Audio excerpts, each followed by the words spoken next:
যে দাবা লাগছে উনি তো ডিস হিসাবে জানে এটা।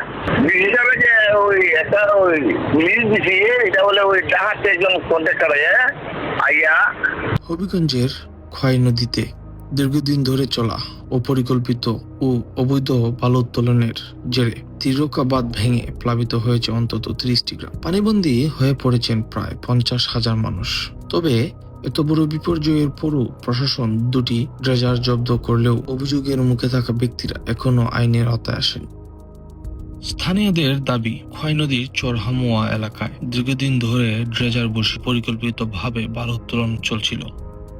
এতে নদীর তীর রক্ষা বাঁধ মারাত্মক ঝুঁকির মুখে পড়ে। বিষয়টি নিয়ে তারা প্রতিবাদ জানালে শামীম বিল্ডার্সের মালিক ইকবাল হোসেন তাদের বিরুদ্ধে 20 লাখ টাকা চাঁদা দাবির অভিযোগ এনে মামলা করেন। স্থানীয়দের দাবি ওই মামলাটি ছিল মিথ্যা, ফলে আতঙ্ক ও হয়রানির ভয়ে অনেকেই প্রতিবাদ থেকে সরে দাঁড়াতে বাধ্য হন। অবৈধ বালু উত্তোলনকারী চক্রকে স্থানীয়ভাবে সহযোগিতা করেছেন লস্করপুর এলাকার আফরোজ মিয়া, অধ্যপাশা এলাকার সিদ্দিক মিয়া এবং মোখলেসুর রহমান।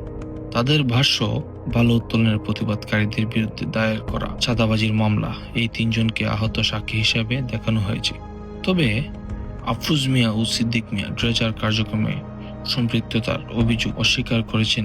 সরম্মার মাহবুব রেশাদুল রহমান ইদ্রিস এরা এখানে পুরো একটা মেশিন বানাইছিল। আর ডেজার মেশিন যে দাবা লাগছে উনি তো ডিস হিসাবে জানে এটা।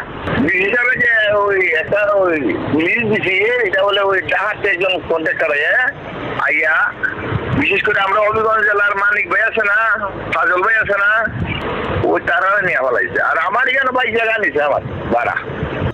আমার জায়গাটা নিজে ওই যে বিষ্ণুর আছে না, এলপিজি যে গ্যাস পাম্পটা আছে, এলপিজি গ্যাস পাম্পটা শুনছি না আপনারা রাস্তার হ্যাঁ যে ওই জায়গাটা আমরা ভাড়া নিতে পারি।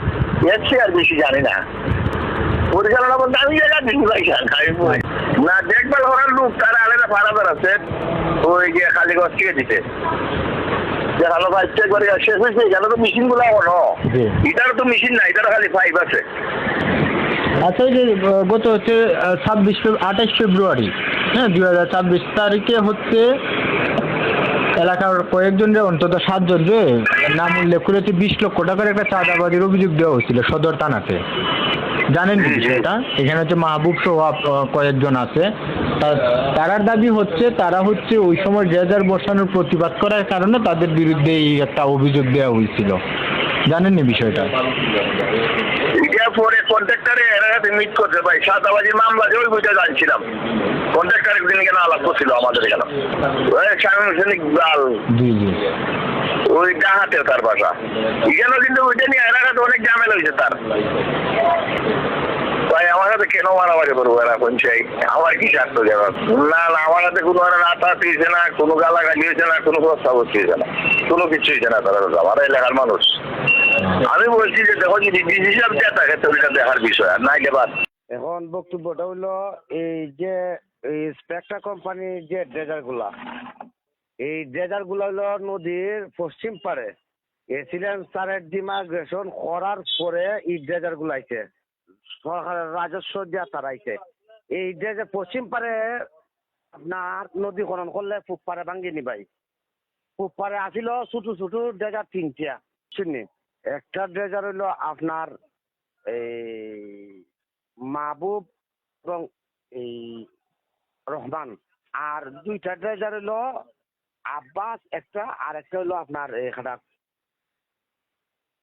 এই ইদ্রিস এরা। এখন যদি আবার আমার নাম লেখুন যত ভাই এলাকার মানুষ আমি আইব যন্ত্রণা আমার লাগে, আমার নাম লিখুন না। আচ্ছা, আপনি এটার সাথে সংশ্লিষ্ট না আপনি বুঝতেছেন নাকি? না না না, এটা আমরা খেলতাম ভাই। আচ্ছা, আপনি এলাকার ইউসাব যখন আইছিল ইউসাব ডিসি মহোদয়, এসিলেন মহোদয়, ইউনো মহোদয় সামনে তুই এলাকার মানুষের নাম কইছে। না ঠিক আছে ভাই, এখন মাহবুবের কথা অভিযোগ উঠেছে যুবদল নেতা মাহবুবের বিরুদ্ধে। তার অবৈধ বালু উত্তোলনের খেসারত দিচ্ছে হবিগঞ্জের 30 গ্রামের মানুষ। সর্বশেষ বাঁধ ভাঙার ঘটনার পর শায়েস্তাগঞ্জ উপজেলা প্রশাসন অভিযান চালিয়ে 2টি ড্রেজার জব্দ করে এবং পানি উন্নয়ন বোর্ডকে নিয়মিত মামলা দায়ের নির্দেশনা দেয়।